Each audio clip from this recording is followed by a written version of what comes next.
Bonjour.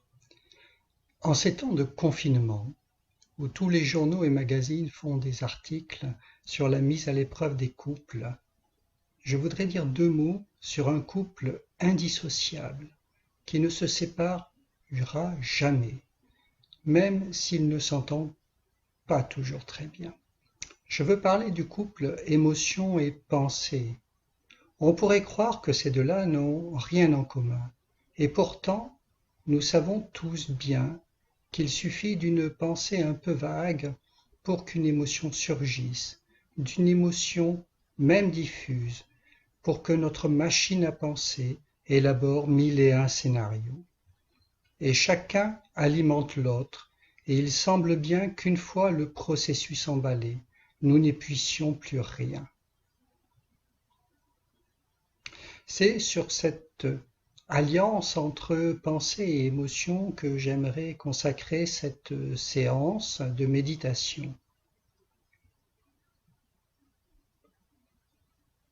Je vous propose de commencer comme d'habitude, car c'est toujours avec l'assise, avec l'attention portée au corps, à la respiration, que nous pouvons entrer dans le profond de nous-mêmes.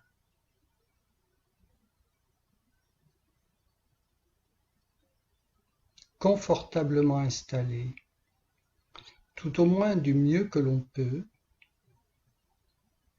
prenons chacun d'entre nous conscience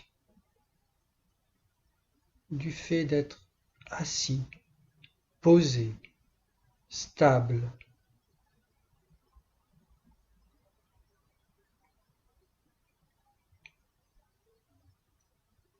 C'est cette stabilité du corps assis qui va nous permettre de développer une stabilité intérieure et d'affronter ce qui nous est parfois, souvent, désagréable.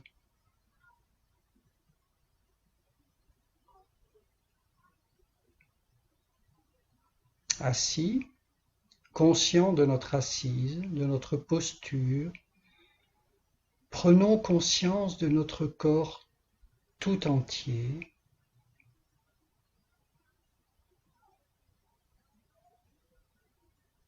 car c'est grâce à lui que nous pourrons entrer dans les perceptions les plus fines, à la fois de ce qui nous vient de l'extérieur et qui peut susciter aussi des pensées et des émotions, et ce qui vient de l'intérieur de notre expérience.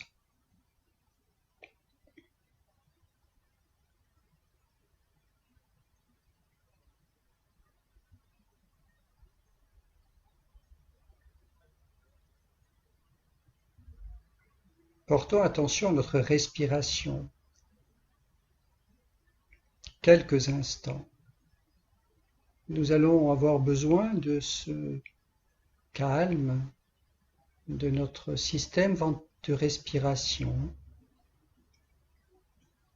pour prendre de la distance avec ce que nous allons éprouver, ressentir.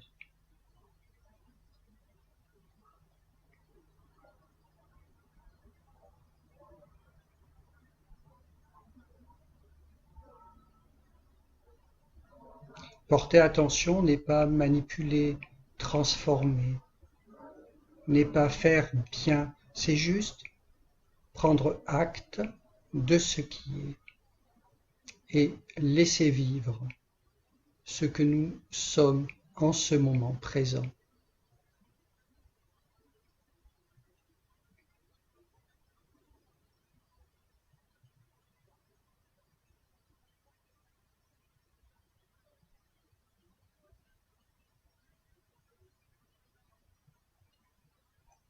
Peu à peu, prenons conscience de ce que nous ressentons.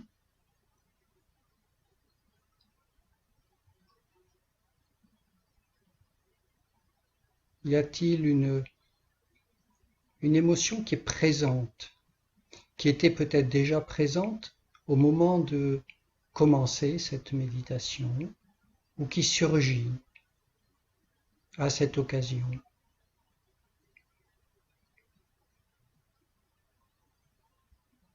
S'il n'y en a pas, nous prenons simplement acte du fait qu'il n'y en a pas.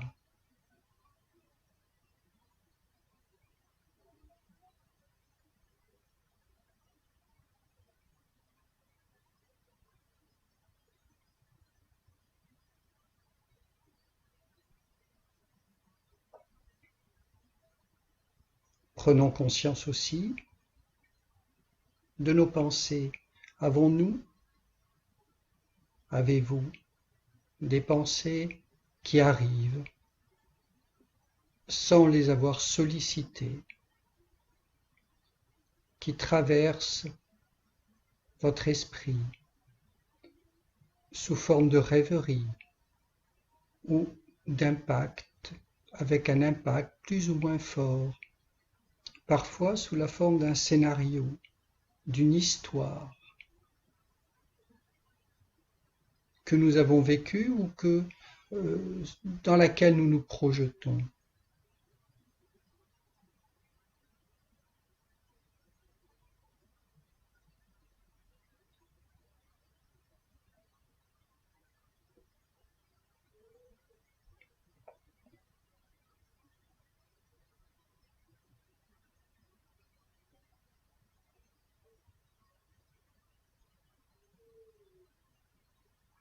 Je vous propose maintenant d'observer. Observer, c'est une action qui nécessite une forme de courage, c'est-à-dire de pouvoir regarder même ce qui n'est pas forcément facile, simple à regarder.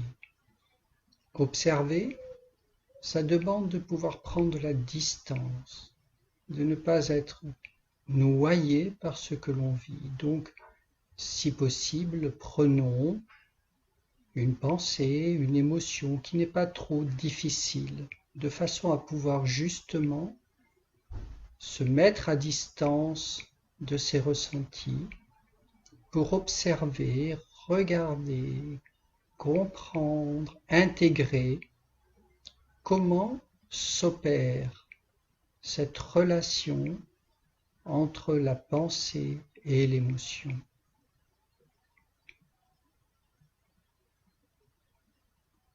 Si une émotion est déjà présente en vous, suscite-t-elle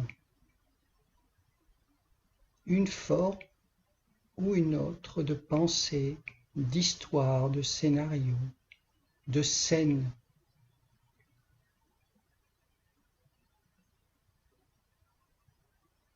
Si au contraire c'est une pensée qui arrive, va-t-elle générer une émotion même faible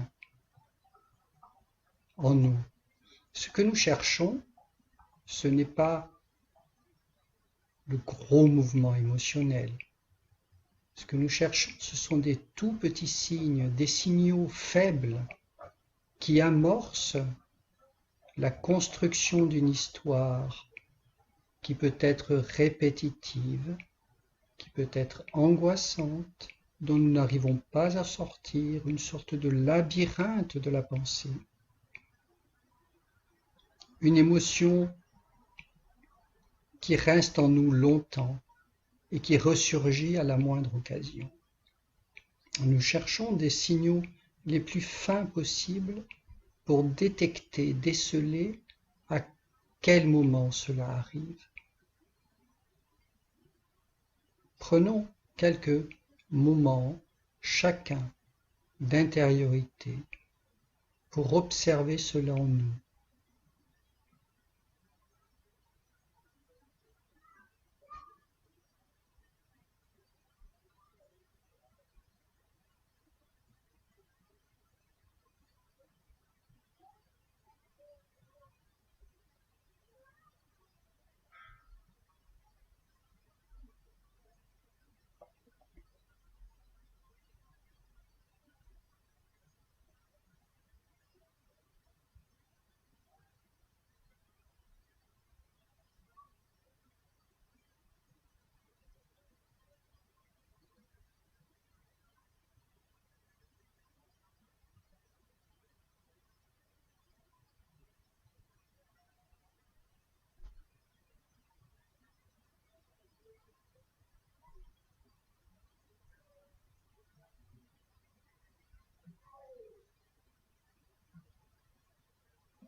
s'il ne se passe rien, il peut arriver, heureusement,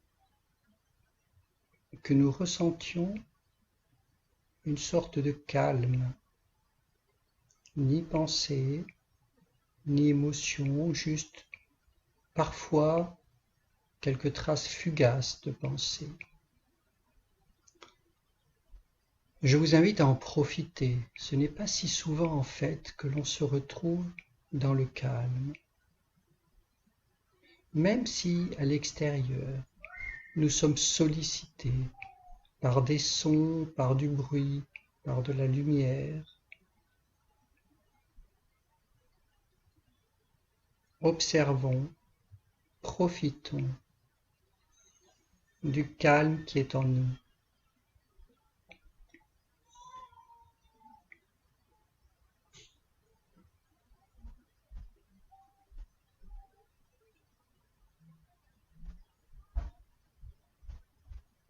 Parfois, les sons de la vie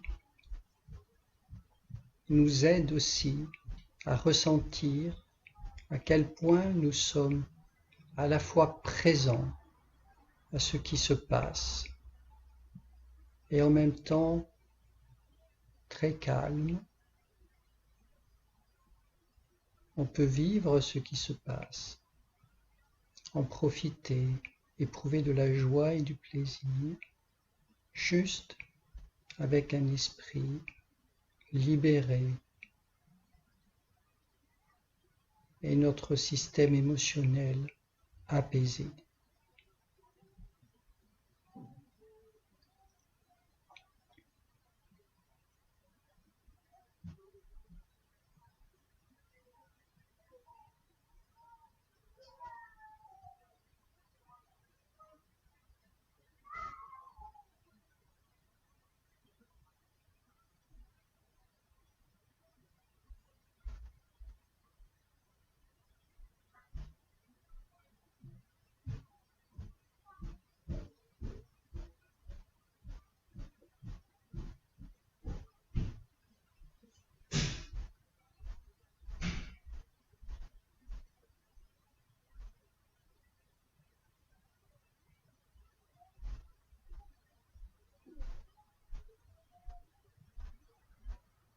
Je vous souhaite une belle fin de méditation et je vous dis à très bientôt pour traiter d'un autre thème. À très bientôt.